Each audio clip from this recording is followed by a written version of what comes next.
Hi, Assalamu alaikum. Welcome to another session of PIDE War on COVID-19. Today we have with us Dr. Ilhan Niaz. Dr. Niaz is an associate professor of history at the QAU University. And he's most recently the author of The State During the British Raj, Imperial Governance in South Asia.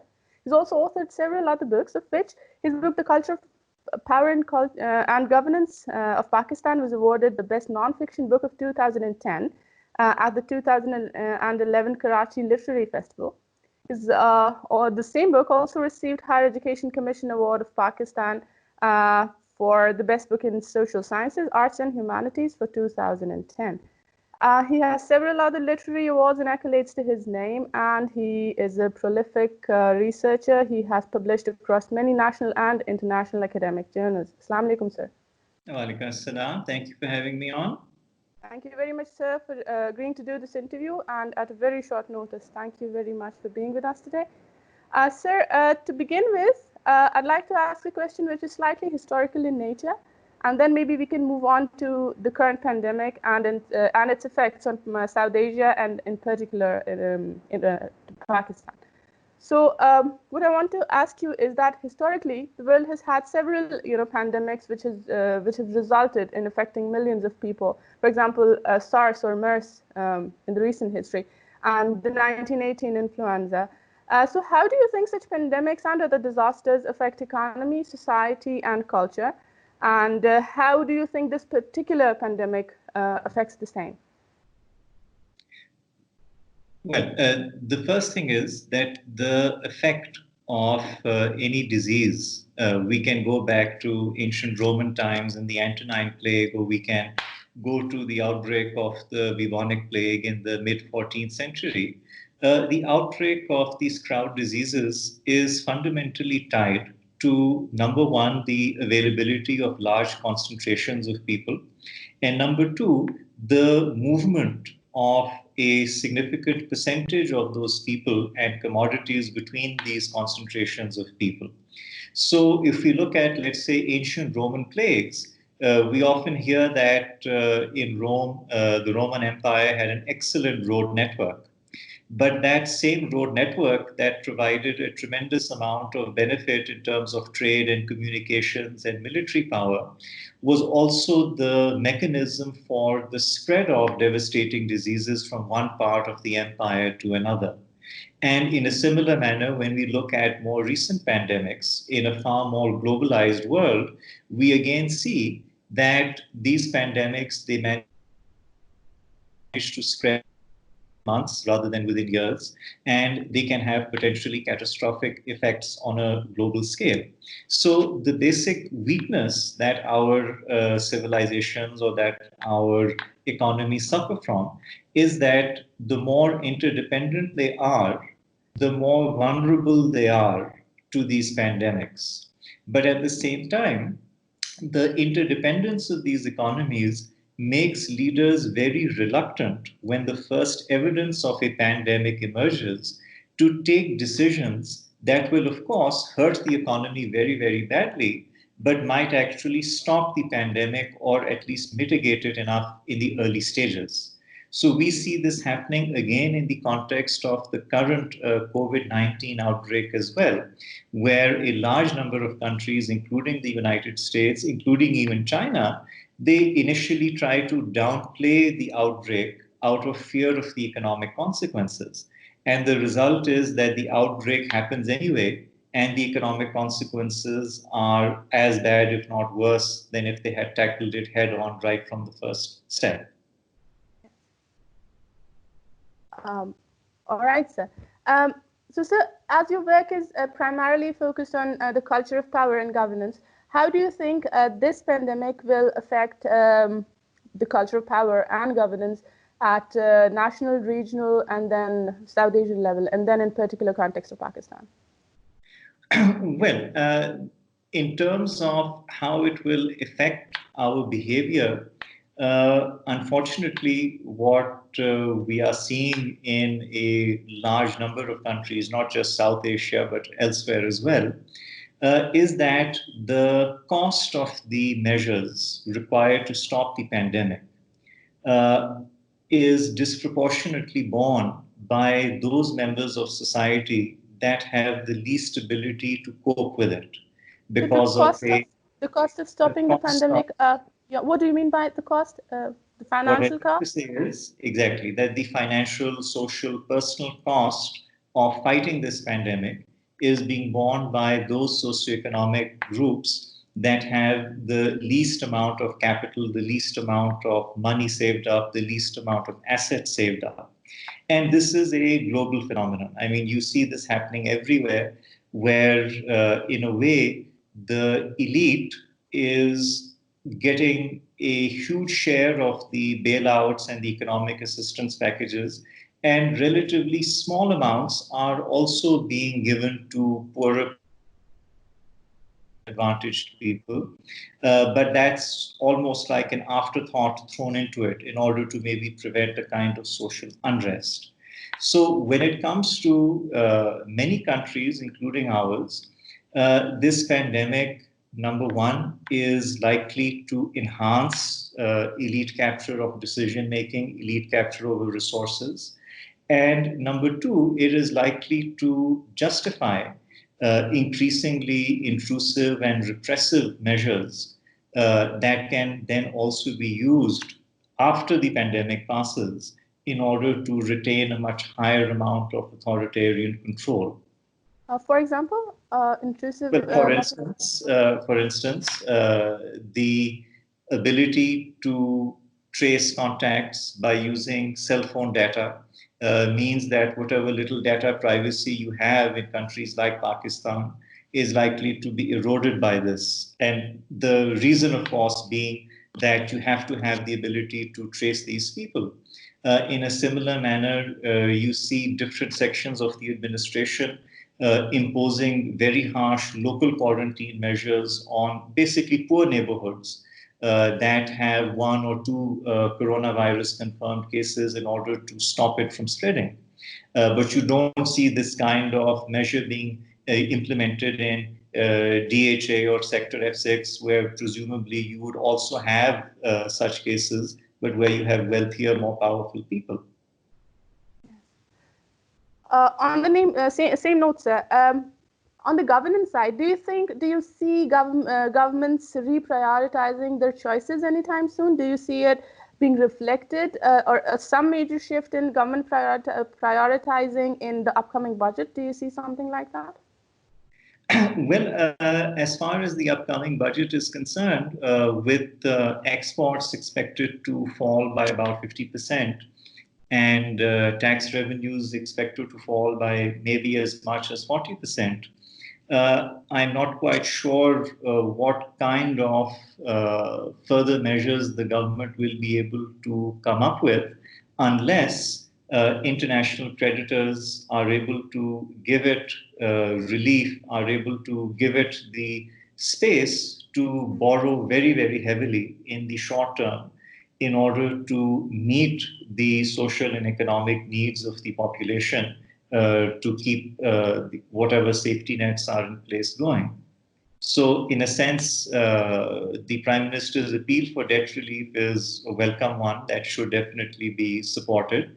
But we also need more relaxation on what the government can do by way of its domestic spending, even if that means a lot of domestic borrowing. And do you see any major shifts or changes in the formulation of government expenditure? I don't think that you're likely to see a fundamental shift in terms of government expenditure in the long term. Even the current stimulus package, if you look at it, different experts have valued it at about 2% of GDP. And most of that goes to actually businesses. A small amount of that, about $900 million, actually goes to people who require income support. It's not quite clear that there will be a fundamental reallocation of resources after this crisis is over.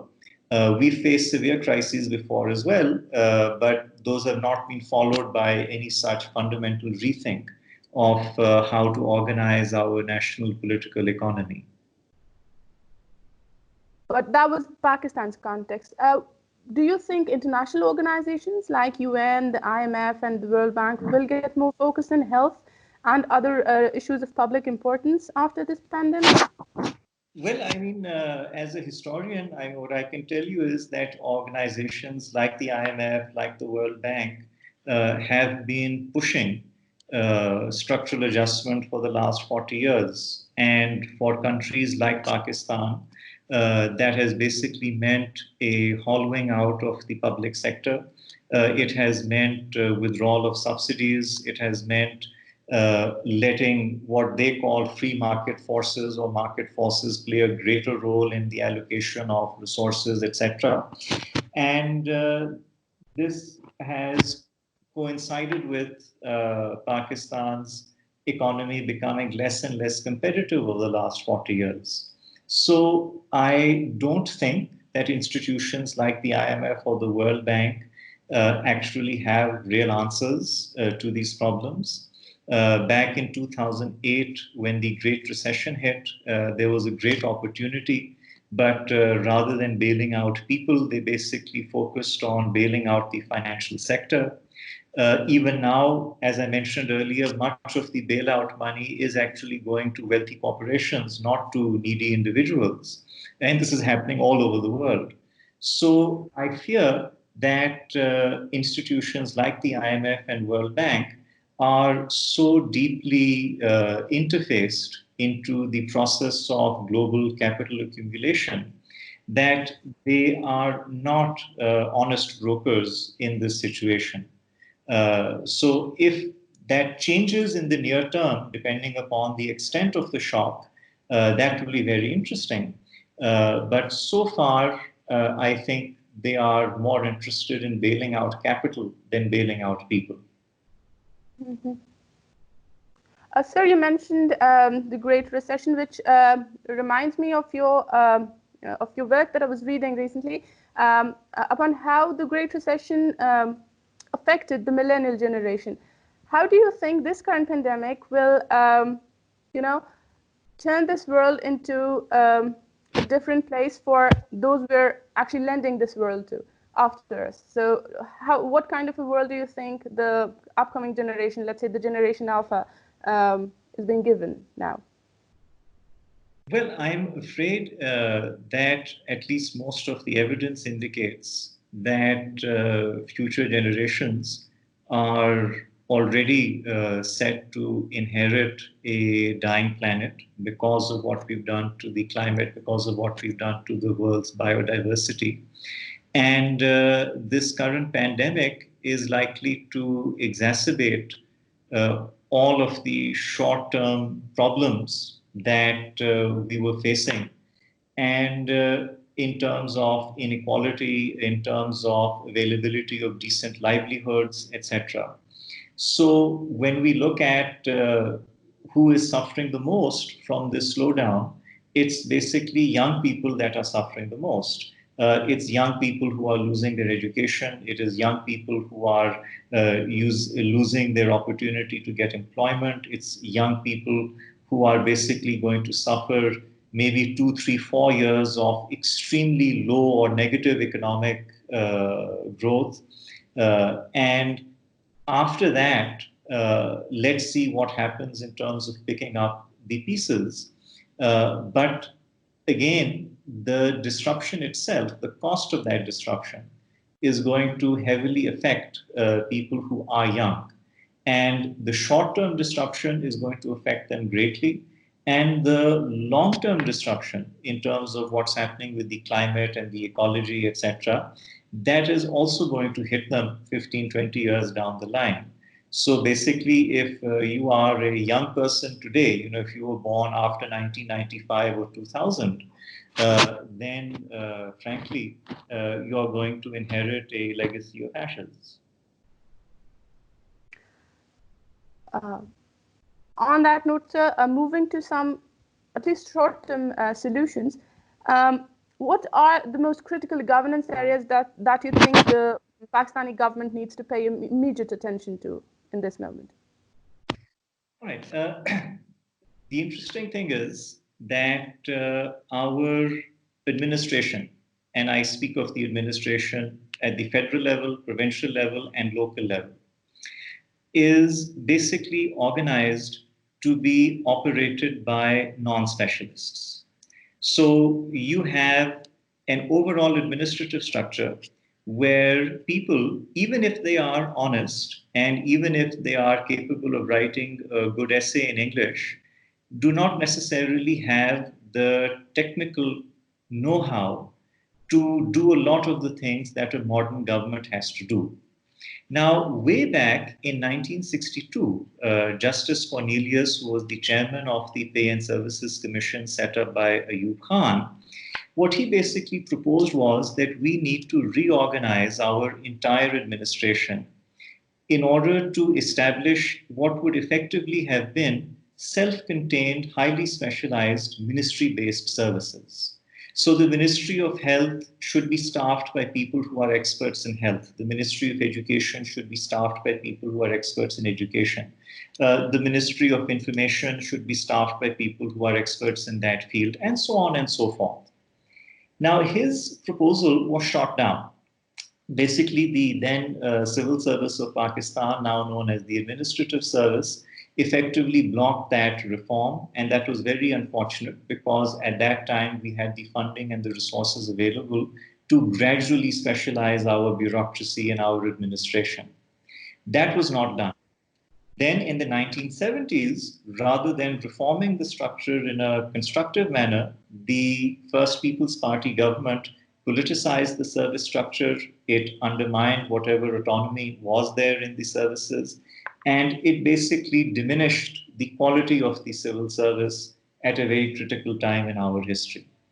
Now, today, you have an administration whose basic institutional design is the same as it was in the 1950s.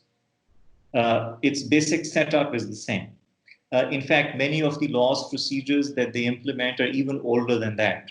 They go back to the colonial period, etc. And again, many of the colonial legislation and laws and procedures go back to the Mughal era. So we can, go even further back. So what this has basically meant is that notwithstanding the fact that we have many brave young assistant commissioners and deputy commissioners and police officers and district health officers, etc., they simply are not part of a modern bureaucracy that operates on the basis of specialized knowledge and competence. And unfortunately, since we missed that transition in the 1960s, we cannot really turn back time and go back to 1962 and start thinking, okay, now let's try to get things right. Unfortunately, in history, you don't get to get a redo in that sense. Once you have the opportunity, you either take it. If you miss it, then another opportunity might never come again. So that's unfortunately what we are basically seeing. Sir, alongside those structural problems, do you also think there's a problem with the set of priorities, historically speaking, and keeping in view the balance of power in South Asia? Do you think Pakistan has ever altered its set of priorities? Do you see it happening anytime soon? Well, by balance of power in South Asia, I take it you mean the threat that Pakistan faces from India and the resultingly high defense expenditure that Pakistan has historically committed to. No, I don't see the threat from India diminishing. If anything, it appears to be increasing even under the present crisis. So in that sense, Pakistan has to have a defense that can deter Indian aggression. So that is something which is built into the policy options that are there in front of our leaders. The challenge, of course, is that how do we also develop other sectors of the society and the economy? So that is something which we really do need to think about very, very seriously. It's not just a question of monetary allocations, it's also a question of use of the money, it's a question of capacity on the civilian side. So there is a lot that can be done. But yes, I don't see the basic constraint on Pakistan's political economy, i.e., the heavy defense burden due to the threat from India, diminishing anytime soon. Thank you very much, sir. Thank you so much for your time.